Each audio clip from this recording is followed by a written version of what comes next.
Ganito ang paggamit natin guys sa ating mga 3D GEM 3D scanner. Ayan po siya guys. I-air test po natin siya at i-test po natin siya dito sa gold at dito sa bakal. Ayan po, sa bakal-bakal, sa basurahan, meron po maraming pako, mga foil at kung ano-ano pang mga metal object dyan.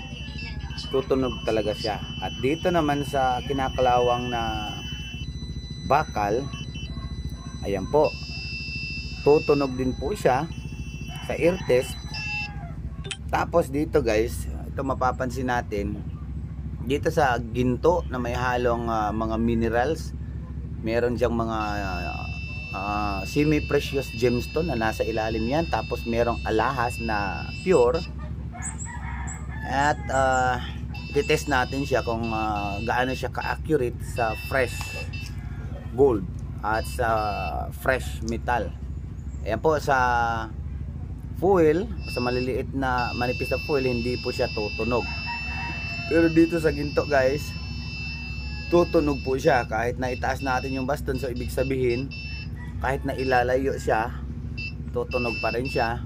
So ibig sabihin yan, i-multiply lang po natin siya pag nandun na siya sa ilalim ng lupa. Kasi nga po, mas malakas ang signal doon po sa ilalim ng lupa na mga nakabaong objectives. Mas malalim po siya yung kanyang detection.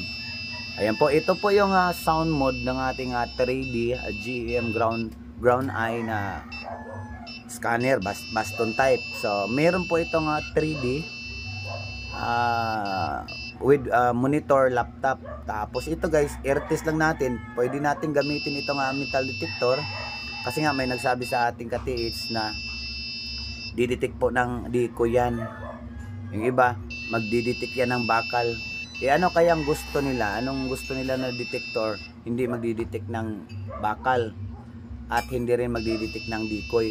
So yung decoy naman guys ay isang uri ng meteorite iron o